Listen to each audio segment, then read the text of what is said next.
John chapter 11. Now a certain man was sick, named Lazarus, of Bethany, the town of Mary and her sister Martha. It was that Mary which anointed the Lord with ointment and wiped his feet with her hair, whose brother Lazarus was sick. Therefore his sister sent unto him, saying, Lord, behold, he whom thou lovest is sick. When Jesus heard that, he said, The sickness is not unto death, but for the glory of God, that the Son of God might be glorified thereby. Now Jesus loved Martha, and her sister, and Lazarus. When he had heard therefore that he was sick, he abode 2 days still in the same place where he was. Then after that saith he to his disciples, Let us go into Judea again. His disciples say unto him, Master, the Jews of late sought to stone thee, and goest thou thither again? Jesus answered, Are there not 12 hours in the day? If any man walk in the day, he stumbleth not, but he seeth the light of this world. But if a man walk in the night, he stumbleth, because there is no light in him. These things said he. After that he saith unto them,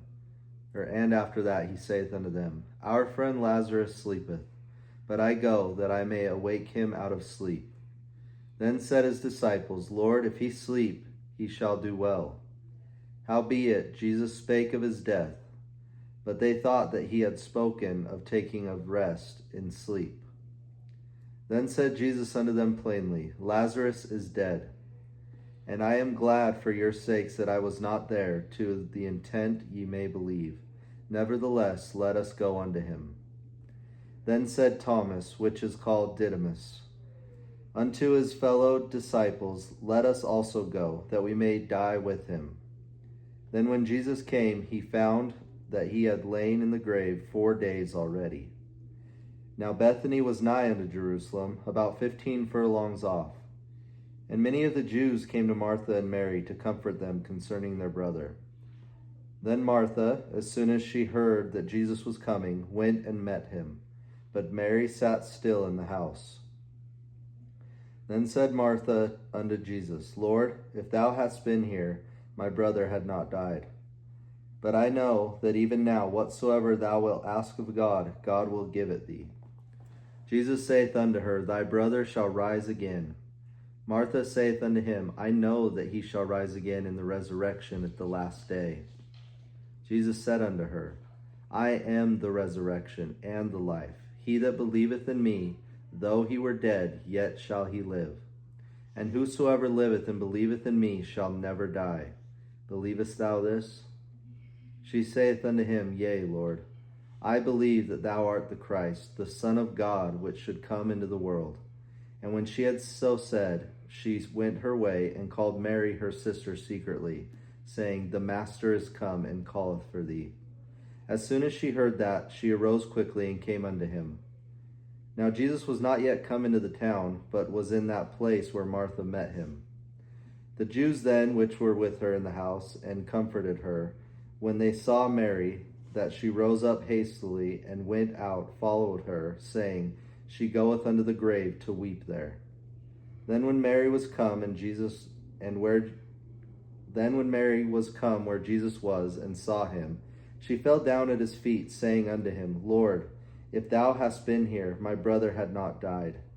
When Jesus therefore saw her weeping, and the Jews also weeping, which came with her, he groaned in the spirit, and was troubled, and said, Where have ye laid him? They said unto him, Lord, come and see. Jesus wept. Then said the Jews, Behold, how he loved him.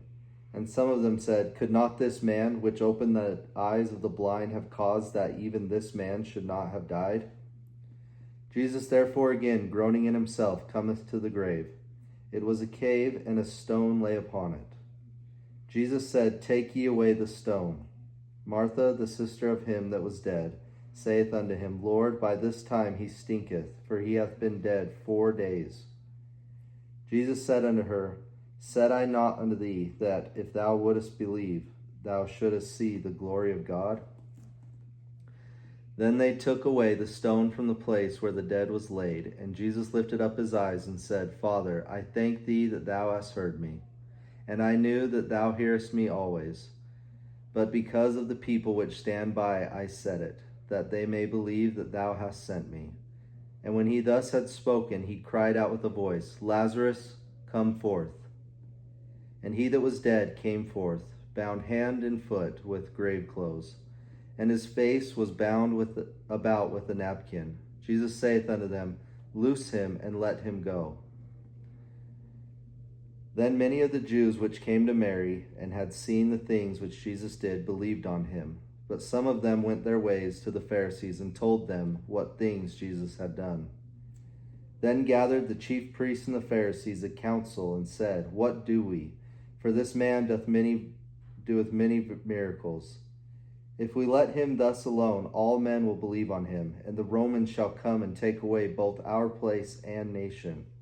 And one of them, named Caiaphas, being the high priest that same year, said unto them, Ye know nothing at all, nor consider that it is expedient for us that one man should die for the people, and that the whole nation perish not. And this spake he not of himself, but being high priest that year, he prophesied that Jesus should die for that nation, and not for that nation only, but that also he should gather together in one the children of God that were scattered abroad. Then from that day forth they took counsel together to put him to death. Jesus therefore walked no more openly among the Jews, but went thence unto a country near the wilderness, into a city called Ephraim, and there continued with his disciples. And the Jews' Passover was nigh at hand, and many went out of the country up to Jerusalem before the Passover, to purify themselves. Then sought they for Jesus, and spake among themselves, as they stood in the temple, What think ye, that he will not come to the feast? Now both the chief priests and the Pharisees had given a commandment, that if any man knew where he were, he should show it, that they might take him.